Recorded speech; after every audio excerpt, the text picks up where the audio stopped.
Hello everyone, this is my new MacBook Air with M1 chip, but first let me come out and be open about being totally new at this.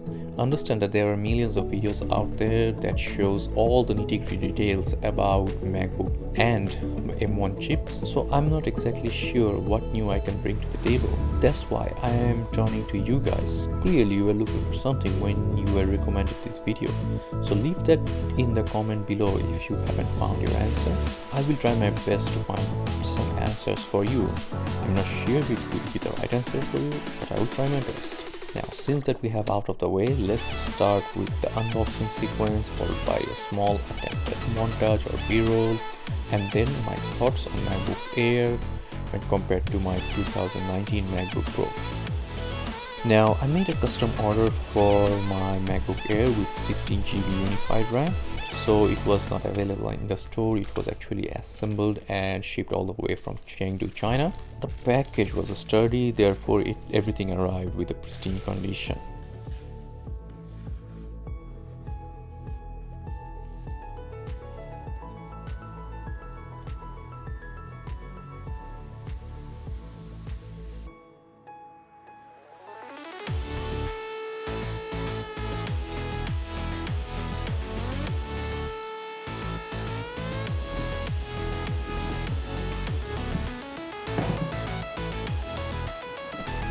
The packaging seems to be a little bit too strong.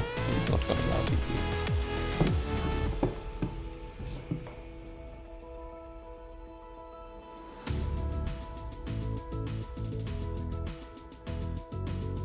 Inside the package, we got the laptop and then some leaflet and then the charger.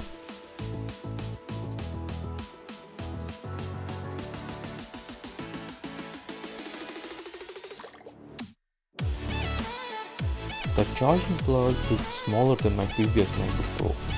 This one looks more like an iPad charger. But then again, it is just a 30 watt USB-C adapter compared to my 61 watt MacBook Pro adapter. The second thing is the RAM. I was really stressed about it. How much RAM should I get? Now, I had a limited budget to get this MacBook Air. I have two options. Either to get a MacBook Air Pro with an 8GB unified RAM or get a MacBook Air with 16GB unified RAM. While I would have loved to get a MacBook Pro, but without 16GB RAM I was worried, and with 16GB RAM it was not an option for me because it was out of my budget. However, I went through a lot of reviews and YouTube videos and Reddit websites, and I felt like with my work 16GB MacBook Air would be enough. My previous 8GB MacBook Pro would seriously start to throttle when I would push it to the limit, with say 2 VS Code window, one emulator running in the background, and with a Safari browser with more than 8 windows open, 8 tabs open, sorry, and having a YouTube video or any kind of video playing at that, the video will start up, the PC would throttle up. I could feel that the PC is slowing down and everything, and the PC would heat up so much and the fan would go totally nuts. But I felt like it is mostly because of the RAM, because the RAM was so limited.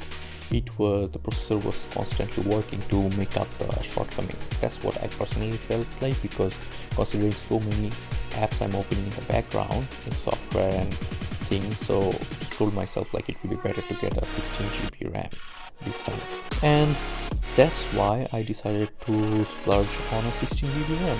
Plus, it future-proofs the MacBook Air for next few years. And since I mostly work on VS Code and Flutter, and I have no plan to render 4K or 8K videos in the near future, I think it will be good enough for me for a while.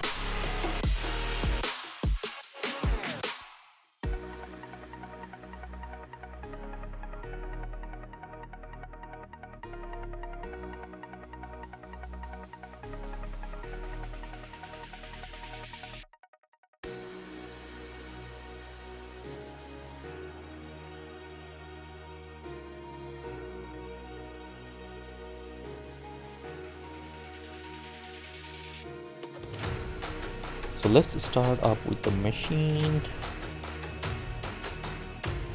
Now what I'm particularly curious about is the battery life. MacBook always had a good battery life when compared to the Windows laptop, and especially after you have used it for like a year or two, you will always find that MacBook's battery is outperforming your other laptops. But even so, my previous Intel-based MacBook Pro would only last me 5 hours of programming without any connection to power outlet. Fast forward a few days. Okay, after using it for a few days, I can comfortably say that the base model MacBook Air with 6GB unified RAM meets all of my needs. It actually meets all of my needs, but because of the M1 chip, there is some shortcomings. For example, I code in Flutter, and a lot of packages still don't support M1 chip. They are, pushing out updates, and it is not exactly like the package or Flutter's problem. It is more like the platform's problem. I will give you one example. When you run emulator, you will find like a lot of time the file system or the camera, when you want to test them in the emulator, they are a bit buggy. You can sidestep it by connecting a physical device on it and check it and testing it out. But yeah, there are some issues with the emulator at the moment. I think very soon enough all the issues will be ironed out. But as of this recording this video, there is some issues that is present. And you will also find that a lot of programming language or programming software or platforms doesn't support M1 properly yet. Like they have a partial support, some you have to go through Rosetta. But from what I know, that everyone is working hard to bring support for M1 chip. Now, there is nothing to say about Final Cut Pro, because it is obviously very optimized. It works like a dream. I never thought it is possible to experience such smooth workflow on a $1,600 MacBook Air. Yeah, it's not even Pro, it's Air.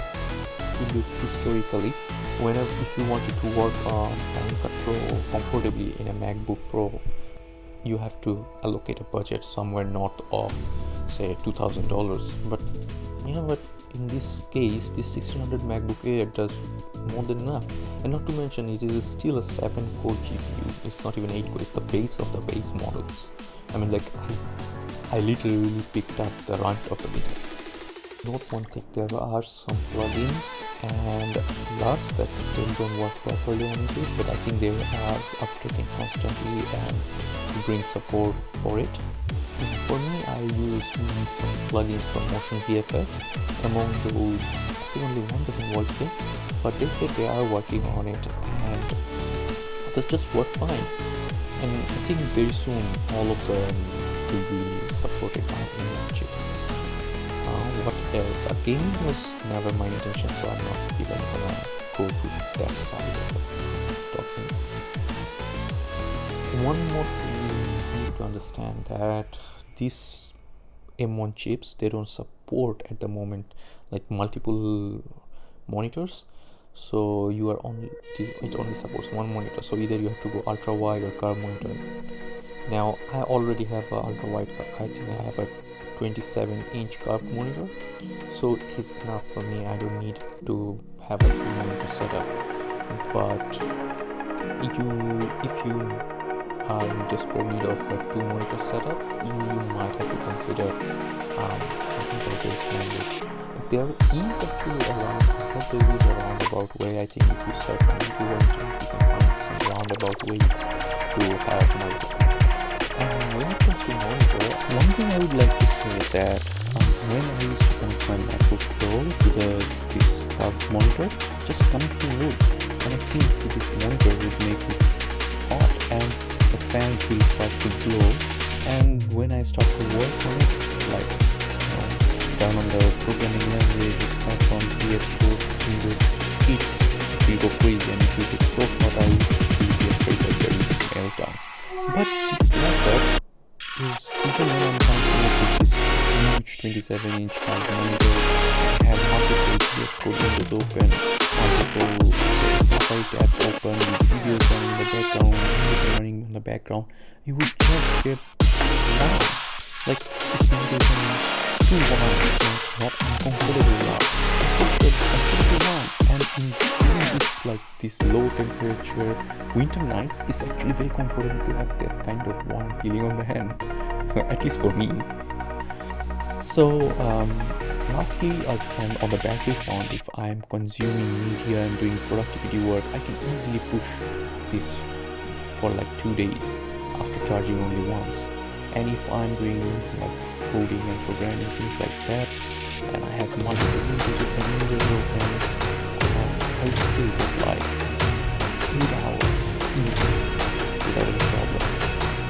So yeah, I was really worried about if I should buy a new MacBook just like the one that I found the previous one. And I'm very happy to say that it was a good fit for me. It was a very good decision. And that's all for today. If you like the video, press the like button. If you like the video, leave a comment so I know how to improve. That will be really helpful and I would appreciate that.